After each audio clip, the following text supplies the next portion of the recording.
Travis went Goodsell. I have to come out of retirement because of the dream I had this morning.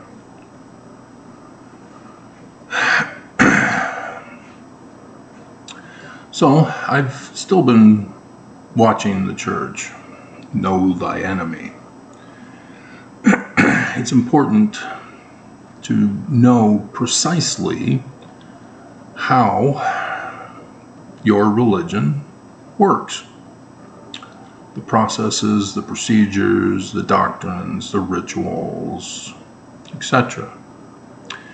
If you're just coasting through Mormonism, you don't know Mormonism, and therefore you have no authority to speak on behalf of the church because you didn't bother to study your own religion.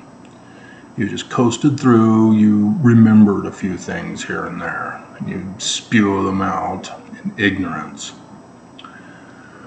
I hope those of you who have followed me for however long, learned the basic principles of what I was trying to teach you to warn you of the danger and the threat to your lives of the Church of Jesus Christ of Latter-day Saints. That was my mission. When you start with a core falsehood, everything that branches out from it is an abomination.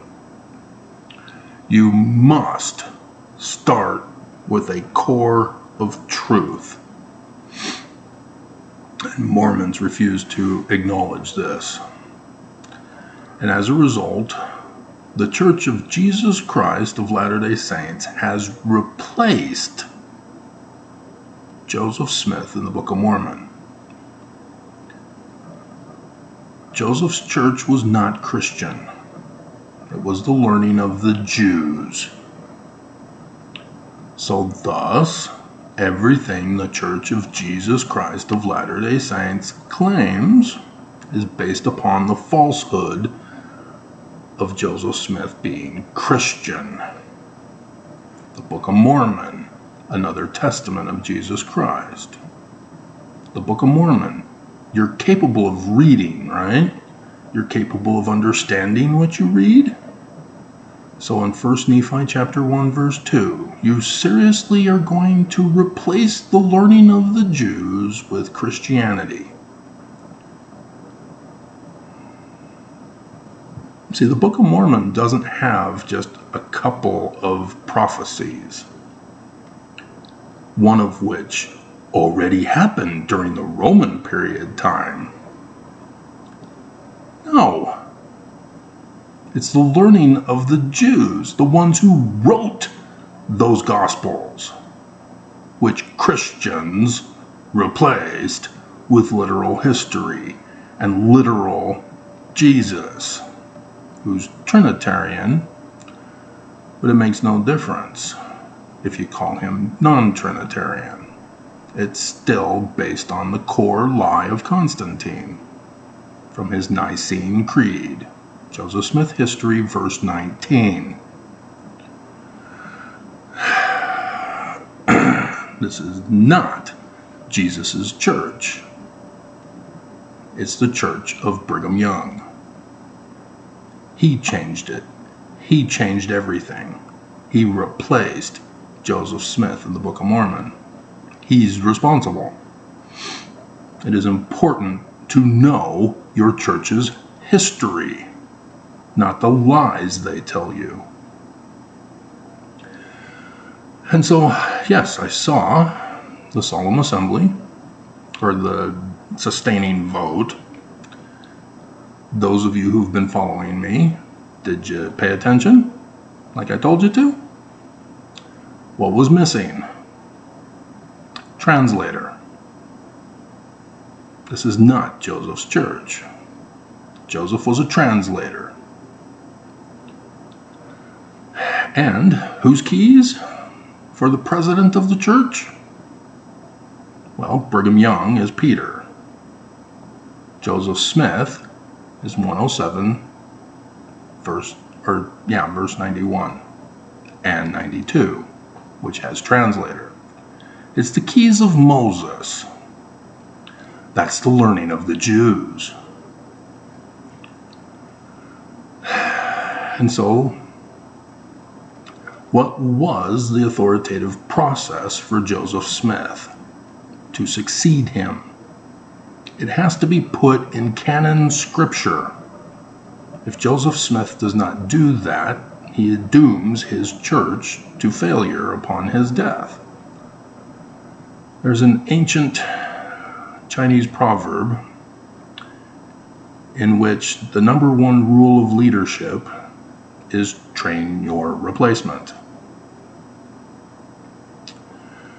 Joseph Smith did just that.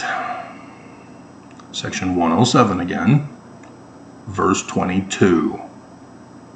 This was put in by Joseph before the 1835 Doctrine and Covenants. It was right before. And so this is Mormon's authorized official, what's called canon. Nobody is allowed to go against this to claim they succeed Joseph Smith upon his assassination. Nobody. If this is not done, there is no true authority from Joseph Smith. This is a basic principle of authority for Joseph's church. Brigham Young did not do it.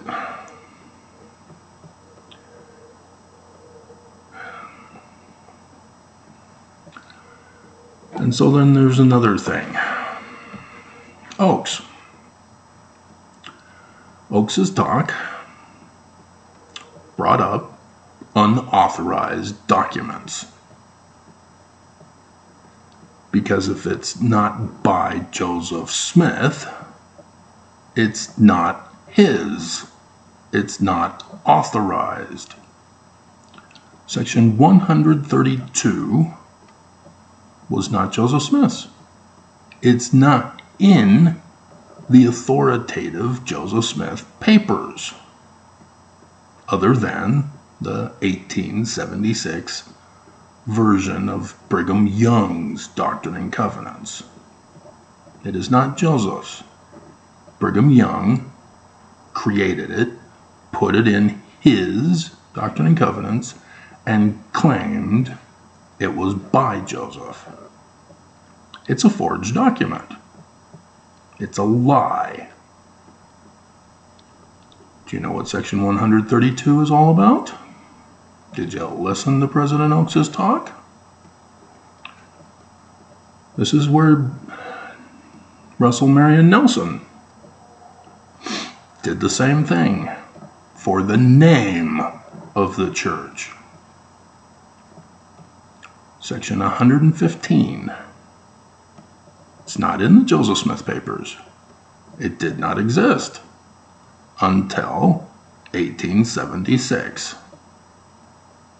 But wait, Travis, the Joseph Smith papers has it. Did you check the document? Did you look at it? Did you look at the ink? They began writing decades later, after the original ink had faded. This was after Joseph Smith. It's not by Joseph Smith. It did not happen. All of those documents put in after Joseph Smith died that claimed to be from 1838 are forged documents. That was not the name of Joseph Smith's church. The Joseph Smith history has been altered by Brigham Young's orders. You have to go to the authoritative source document in the Joseph Smith history. And there you will find who's responsible for being the evil disposed and designing militant persons. Willard Richards added in to the name of Joseph Smith's church, Jesus Christ. That is not the name of Joseph Smith's Christ. It is not Christian Jesus. It is the learning of the Jews. His name is Emmanuel, the sun god at noonday. This Church of Jesus Christ of Latter-day Saints is the great and abominable church prophesied in the Book of Mormon, because the whole Book of Mormon is a whole book of prophecy. It is not literal history. That is the replacement that Brigham Young caused. And so they purposely quote from Isaiah, from the Latin Vulgate into the King James Version, of the Roman god Lucifer. He is not real. The Romans never considered him real. There may have been some who were illiterate of the common folk, but not the authors. He is a prophecy.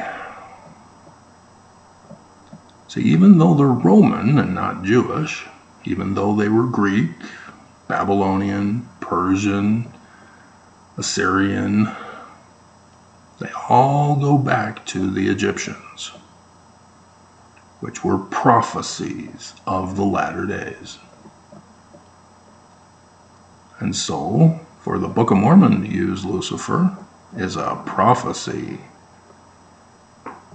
of the exact name of the false prophet prophesied in Jewish scripture. Deuteronomy 18, verse 20, for example, the law of the Jews, right after talking about the Jewish Christ. And so yes, Acts, Joseph Smith, and the Book of Mormon use the law of the Jews about the Christ to prophesy of the Christ. None of those scriptures are literal history, not even Joseph Smith's history. They were visions, not literal history. They were the learning of the Jews, prophecies of the latter-day Christ for Mormons. So that Mormons would know and hearken to him to be warned of the day that shall burn as an oven. And you failed. You rejected your Christ. And a big part of that has to do with the YouTube Mormon employee who still refuses to put in my video on my video page. And so because you reject me, I can't do videos. But I was told I have to obey. So here you go. Did you notice the news? Tim Ballard. M. Russell Ballard came out and denounced knowing and supporting Tim Ballard. Tim Ballard was shocked because he knew M. Russell Ballard did approve and had the documents. And the documents were shown to Fox 13 News Utah, and Fox 13 News Utah showed the video that the church had erased the documents, tried to cover it up. But then what happened? Mormon women are now stepping forward with a lawsuit against Tim Ballard for what? Spiritual manipulation? What the bleep is that? You have to be a religious leader, like the prophets of the Church of Jesus Christ of Latter-day Saints, in order to spiritually manipulate somebody. Tim Ballard is not a religious leader. He was a CEO of a company that he had formed. It's a fraudulent lawsuit. It is wrongly timed and is suspect to protect the Church of Jesus Christ of Latter-day Saints and M. Russell Ballard and his lies. These are not complicated. Those women are evil. I have no respect for liars. If they were seriously sexually harassed, threatened, abused, assaulted, didn't you go to HR? Didn't you go and talk with a lawyer about what you can or can do as your rights? Presenting the lawyer with the evidence? Finding out that there's other employees? Why did you wait until the controversy with the church? Now there's exceptions because of Elizabeth Smart. She was held hostage, she was kidnapped. And she's a little girl. There is that exception. But this, no. Spiritual manipulation, oh my God. They are purposely rigging the court filled with Mormons to get a verdict on their side. So, the day that shall burn as an oven. It's not up to God. It's not up to me. It's up to the enemy. The Church of Jesus Christ of Latter-day Saints used your tithing to pay for it. So whenever it's going to happen, it's going to happen. If it's not today, if it's not tomorrow, if it's not next week, if it's not next month, if they're going to wait until April 2024, I don't know. I'm not going to play their games. I was told to do this video. I did the video. I'm done. Again. But I will add, did you notice in the news that our government is now shut down? They will not reopen it. They told us long ago this is what they were going to do. They did it. They're the one political group that keeps their campaign threats. There are now over 3 million federal employees who no longer get paid. This is going to escalate. And so if the day that shall burn as an oven isn't done immediately, they're purposely going to torture us in this nation until we do. They are cooing America. They have already overthrown the Constitution. Roe v. Wade is a violation of the Constitution. 14th Amendment, Article 1. Women had, since the inception of that amendment, rights over their bodies. Babies are not born yet. Fetuses aren't born yet. Therefore, they are not citizens. And so the mother gets to choose what to do with the baby. It's not up to the man, even if he's her husband or a partner that they both agreed to have the baby, and she decides, nope. Because the woman is now communicating with the man, the relationship is over. And if you're married, you kind of need to get a divorce or you're getting punked by your wife. But the woman and her body is protected by the 14th Amendment, Section 1. Once the baby is born, now it has rights. And this is what the enemy has done. They have taken away the woman's rights, forced her to have the baby that now has rights, violating the rights of the woman. The Supreme Court of the United States of America has committed an act of seditious conspiracy treason.